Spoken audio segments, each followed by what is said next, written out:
Oh, my favorite food? Avocado. Oh, that's right. You know they have a restaurant, like it's just for avocado, the guy presented on Shark Tank. Oh, really? Yeah, The whole, like, that's. the whole menu is like But with, incorporated. like, everything has avocado. Everything has avocado. Oh my around God. avocado. It started with avocado toast. All right, let's go. And he got a deal. Yeah, you got I funding? think he got a deal with Barbara. Nice, okay. Cause he was cute. All right. Yes, So there's quiz and then the other two is ES. yes. So, What's the difference? okay. Jan? Yeah, okay.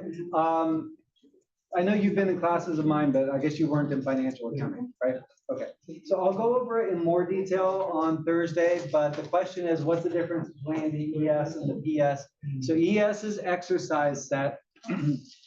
In the textbook, you will see the exercise sets, but I've also provided them for you in Canvas. So you'll be able to download a template for every exercise set. And basically, it's just a list of exercises that we're gonna go through together in class. So you will actually know the answers every week for the exercise set. And then the problem set is similar. It's a set of problems instead of exercises, just a different word, but it's basically the same thing. But really the key difference is I don't go over all the problems with you. I go over usually the hardest ones, but you get to solve some of them on your own, okay? And then how it works, once you have a completed exercise set template, and you have a completed problem set template, then you go into Canvas and you submit your answers there. So it's a two-step process. You do not turn in the template. The template is just to prepare you for Canvas.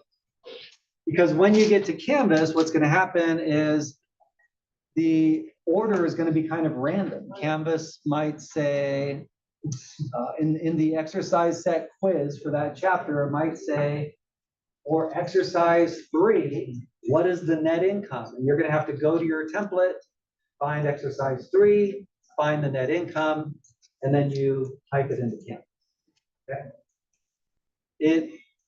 It's a little bit, takes a little getting used to, I guess, but it was the best thing I could come up with that was free. Because some other instructors, they use, these great programs where it's all formatted nicely like a website and you fill in the information, but you have to pay for that. So I set it up this way so that there's no cost for you. And it grades automatically. So it seems to work pretty well. Does that answer your question? Yeah. Okay. Now I'll demonstrate it on Thursday. Other questions? Okay. So let's get into chapter 1 here. As it says, the chapter is accounting as a tool for managers. In financial accounting, it was all about preparing financial statements, right?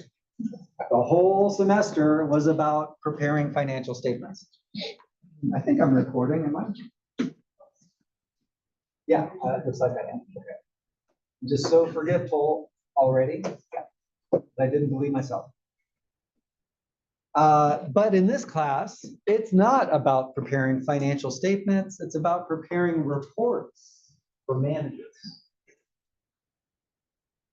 Okay. And we'll talk about what are the differences between financial and managerial accounting. You'll find there are a lot of similarities. The things you learn, like debits and credits and journal entries, provide a foundation. But again, we're getting into costs, budgets, things that have more to do with how you run the company, as opposed to how you create a financial statement, okay? Not working.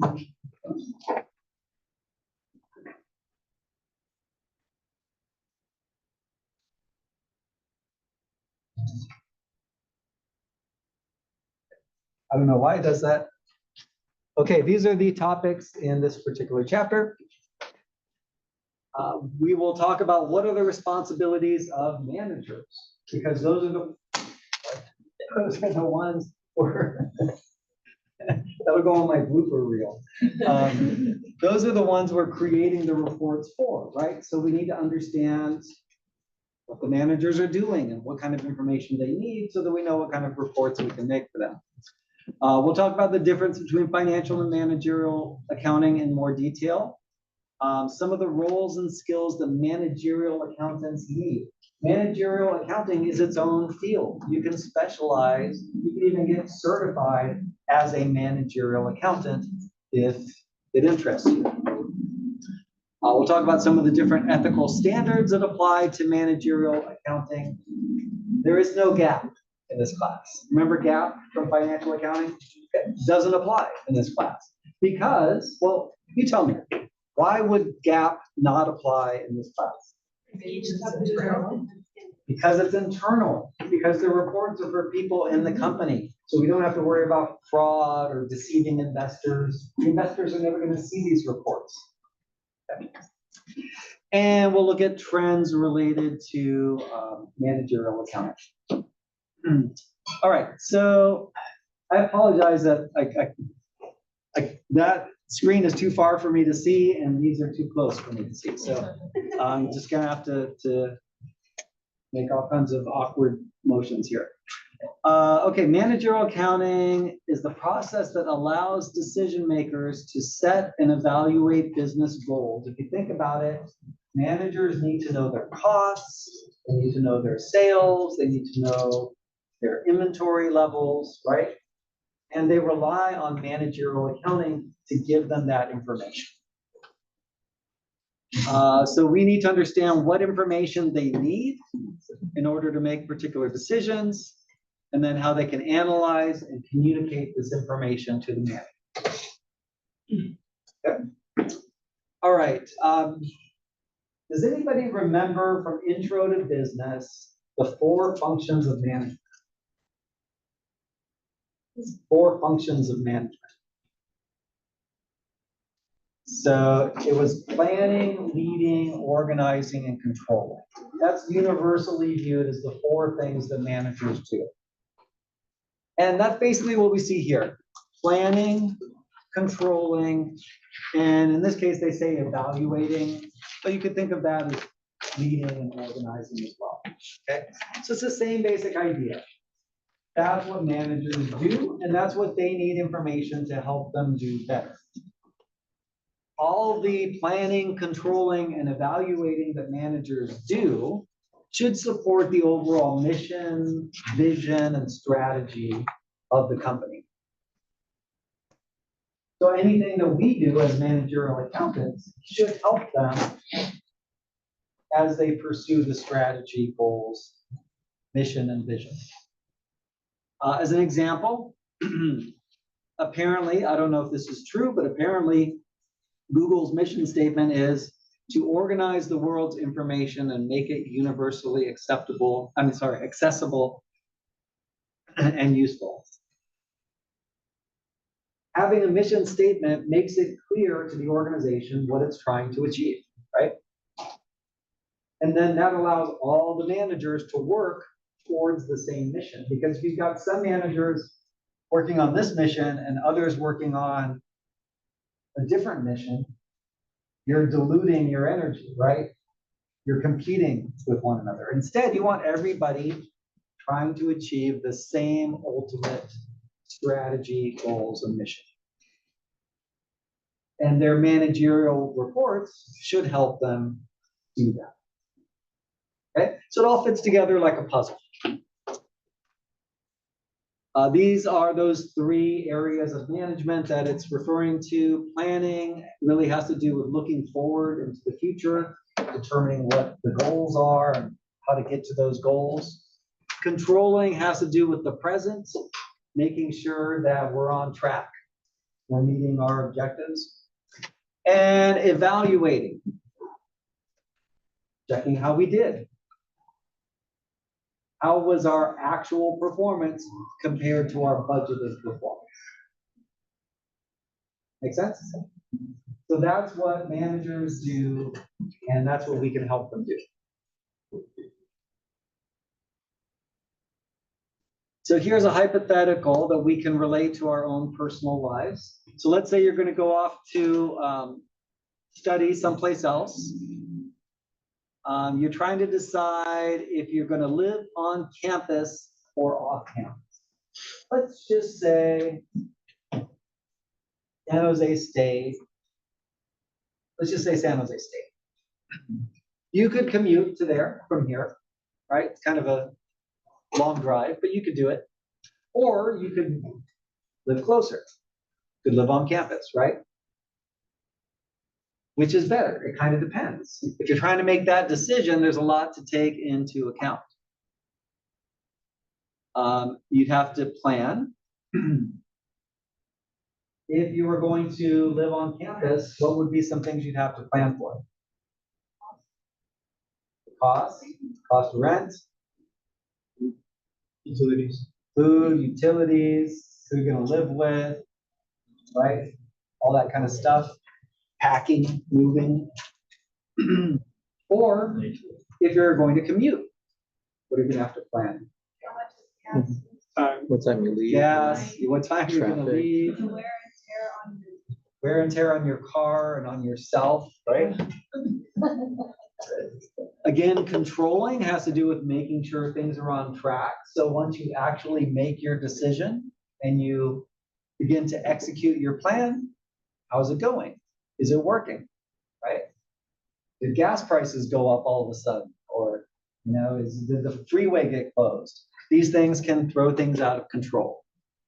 And then evaluating might be getting to the end of the first semester and saying, I don't know if this is working out. Maybe I need to make a different plan. So, that's just a personal way to look at the same thing managers do in organizations. Now, notice here it asks, what type of financial and non-financial information might you need? Some of the things you all mentioned, like gas and rent, have a financial component.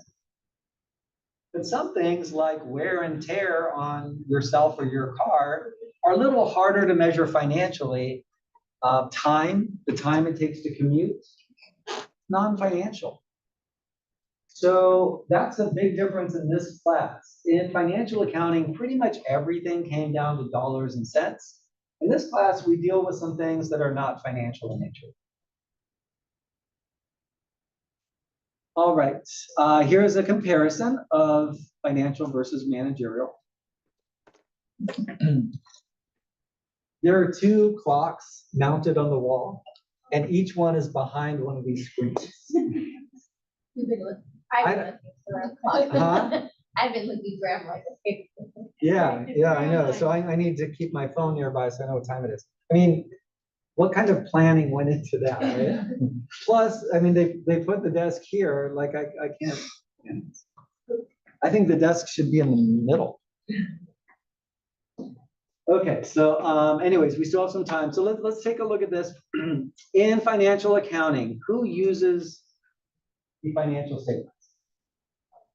People outside the organization, investors, creditors, right? And anybody, people within the organization can use financial statements, but they're designed for analysts and the IRS and other people outside the organization. And as we've already mentioned in managerial accounting, the reports we make are for the managers inside the company, right? What types of reports? What were the 5 financial statements we learned to make in financial accounting? Balance sheet, income statement, statement of owner's equity or stockholders' equity, cash flow statement, and earnings statement. Yes, those are the 5 that we learned. In managerial accounting, there is no limit. It's whatever the managers need. There might be a report that already exists, or you come up with a report. It's whatever is needed. Here are some examples, though. Job cost sheet, cost of goods manufactured, production cost report, all kinds of different things. How frequently do we come out with these statements and reports in financial accounting? It's typically quarterly, especially for corporations.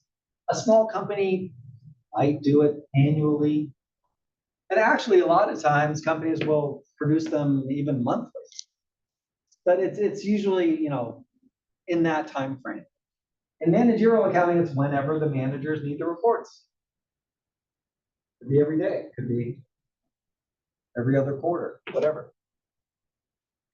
The purpose of the reports, again, in financial accounting, is to help people with investing decisions and analyzing the company and things like that. And managerial accounting, it's more to help the managers do their jobs more effectively. Again, we have to follow GAAP in financial accounting, but not in managerial accounting. Again, managerial accounting includes both monetary and non-monetary things. We're going to get into things like sustainability reporting later in the semester, social responsibility reporting, not financial. But before we get to that, we have to go through a lot of costs and budgets and stuff like that. And then in financial accounting, the financial statements get audited by a CPA. That is required of public corporations. But in managerial accounting, there's no auditing requirement because, again, they're just for internal use. Okay, so some really significant differences. But again, they're based, financial and managerial accounting are based on the same core concepts and principles. All right, any questions or comments? All right. Here's an example. So here's a company that makes 2 flavors of ice cream. They've got their vanilla and they've got their berry biscotti, right? And we could take a look at the different ingredients that go into these products. And then to make, 500 gallons of each flavor, we see how many gallons or pounds of each material they need. What's the total cost for those materials? And then if you break it down by the 500 gallons, you get a cost per gallon for each material. And if you do that for each product, what we end up with here, I'm sorry, because of the recording, I'm gonna stick close to here. We end up with a $2.80 cost for the vanilla ice cream, $3.55 for the berry biscotti. Now, let me remind you, when we say cost, we're talking about the cost of production, right? Price is what the customer pays. Cost is what it costs us. So if we know that berry biscotti costs $3.55, and that's 75 cents more per gallon than the vanilla, that could be important information. How might we use that information as a manager? How much you're going to sell it for to the customer. How much you're going to sell it for to the customer. Exactly. And so that's where marketing management comes in. And they might say, we want the same profit margin for each product. So we're going to add $1 on top of that. So we're going to sell this for $3.80 a gallon and this for $4.55. And that way, regardless of which one we're selling, we get the same $1 profit. Or marketing might say, you know what, we want to keep it simple for the customer. We're going to have the same price for both products, which means we're going to make less profit on the berry biscotti, but that's okay. We'll make more profit on the vanilla. That's their decision, right? We just crunch the numbers. Wouldn't you do it based off of which one's more popular though? Yeah, you can supply and demand. You can look at which product's more popular. You might find ways to bring this cost down, right? Are there some things we could change here in the berry biscotti so it's not so expensive? Okay. So what we do is give the managers the information they need, and then they make their decisions. And believe me, accountants will, sometimes complain about the decisions, but their role is just to provide the information. So here's another hypothetical. We've just been hired by this motorcycle company as a logistics analyst. The logistics has to do with getting things done, getting things made, getting them transported from place to place. So we are analyzing the logistics of this particular organization. And our tasks include analyzing the company's goods and services, monitoring production, service, and information. That's a lot. They gave us a lot of responsibility here. And looking for ways to improve efficiency.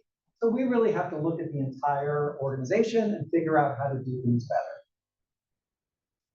How would we go about obtaining knowledge and understanding the knowledge and understanding we need for this company? So if we have just come into this company as the logistics analyst, we need to know production costs. Are we on schedule with production? We need to know how much inventory we have, customer satisfaction ratings. There's a lot of information we need. Where would we get it? Who would we go to? Go to the production department, which I see what accounting reports already exist, right? Yeah, yeah. In some organizations, they've got a supply chain or a logistics team. So a lot of it is relationships. Going to people to get the information you need. In this case, the logistics analyst is not part of accounting, but they would go to accounting to see, hey, what information do you have for me? Can you show me our cost reports? Can you show me our budget? And that would be a good place to start, right? And then you go out to the production floor, go out to the sales floor, talk to people, gather information. Costs, again, sales, those are things that can be measured in dollars and cents. Efficiency, how efficient are our production processes? That's not measured in dollars and cents, right? Like how many times do we have to rework a product because it was defective? Or how many customers are returning items? Not financial, right? But it is something that managerial accounting could help us track. So here we see an org chart that shows us just a hypothetical organization where you've got the board of directors, the CEO, a bunch of executives under the CEO. Under the CFO, you've got finance and accounting, which are headed up by a treasurer in charge of finance and a controller in charge of accounting. Not every company uses these job titles, but these are not uncommon. What does CFO stand for? Chief Financial Officer. Chief Financial Officer. Yeah. So did it again. Under the Chief Financial Officer is both finance and accounting. What's the difference between finance and accounting?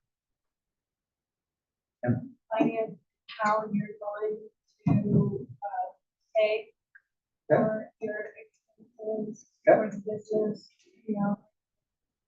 and business, you're gonna save for it or you're gonna borrow it. Okay, exactly. How do we finance our operations? Do we need to borrow money? Do we need to go out and sell some stock? And if we have extra money, how are we going to invest it? That's what finance is all about. Accounting is tracking our performance, budgeting, projecting, right? So it's more the number crunching than the investing and borrowing part, okay? So again, accounting is often under the controller, who's under the CFO, who's under the CEO. But accounting interfaces with lots of other departments, right? HR has to let accounting know how many employees there are working and how many hours they work so that payroll, which is part of accounting often, can pay people, right? So their HR and accounting have to work together. Marketing has to work with accounting, right? Because the accountants can keep track of sales and help the marketing people know if they're meeting their sales targets. And of course, manufacturing.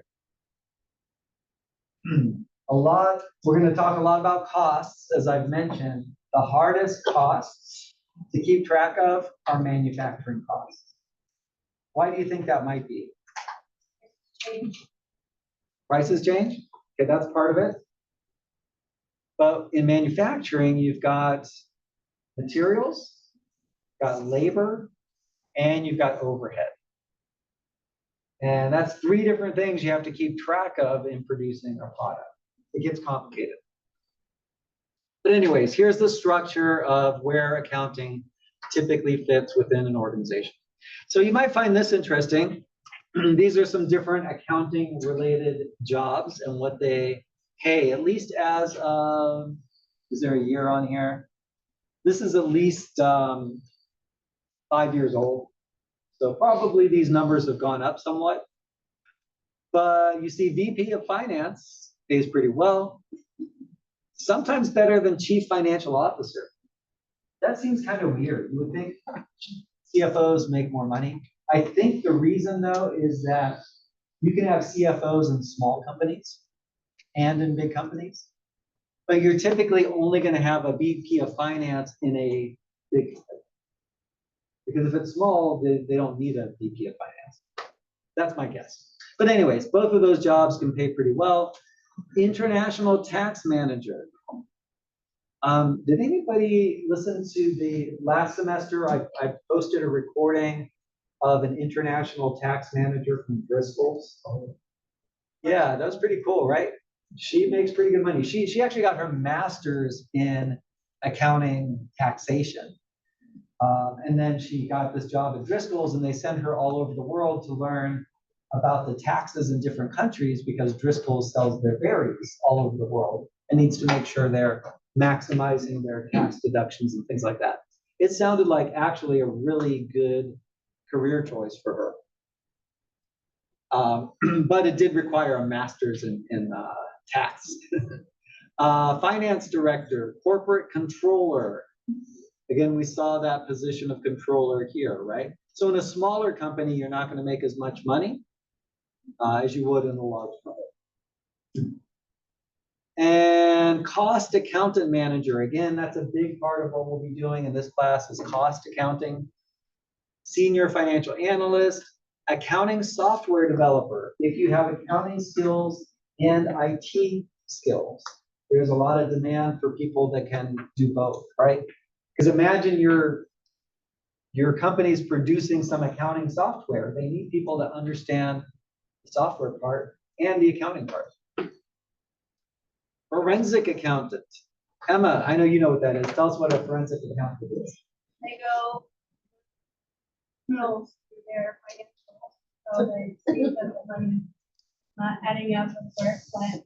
That's right. That it went. They look at the accounting records to see who stole the money, who embezzled, how were they money laundering, all that kind of stuff. So that might be fun doing that for. If you watch that American Greed, sometimes they just look like the one of the ladies they had on there, that Tracy lady, who stole from Jason Kidd's wife or ex-wife. They were matching up like her Instagram with her financials because the scheme that she had going on almost made it look like the lady she was stealing from was doing those Interesting. transactions. Okay. So they had to take it even further to see. So it's really cool, like how you see how they break it all down to have, that they had to catch her at 15 times. It wasn't easy.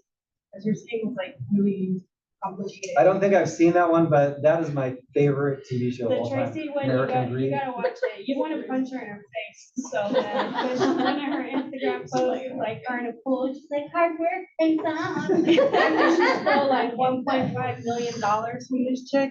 You're like, yeah, sure. So if that sounds like fun, catching the criminals by going through the accounting records, forensic accounting might be a good choice. FBI accountant is right next to it. Tax accountant, auditor, cost accountants, and then bookkeepers. You don't even really need certification to be a bookkeeper. It helps. In fact, we have a bookkeeping certificate you can get here, I believe. But some people just do it and just make a business out of it. Can't you be a treasurer too? Treasurer? Yeah, that's a job title. It's not as common, but Would they- some companies have treasurers. So that gives you an idea of some of the different job opportunities in accounting. No, some of these jobs you might need a CPA license for, but not all of them. Yeah, for auditing, you probably would, yeah. Good question though, Christina. In fact, nice segue. So these are some of the different certificates you can get in different areas of accounting. CPA is considered the top, but these are all in different areas, right? So if you are more interested in management accounting, what we're learning in this class, you can actually get certified as a management accountant. There is certified financial analyst, certified internal auditor, enrolled agent. Enrolled agents are certified by the IRS to do taxes in all 50 states for people's income taxes. Certified fraud examiner, certified government auditing professional. These are some of the different certifications you can get. A lot of times it would be after getting your bachelor's degree. For example, if you end up going to CSUMB and you major in one of their accounting programs, it's very common after finishing at CSUMB to then take the CPA. Well, I think you take some special courses to prepare you to take the CPA exam and then become a licensed certified public accountant. That is a good choice, but not the only choice. All right, any remaining questions? I think we are got about a minute left. So what questions are out there?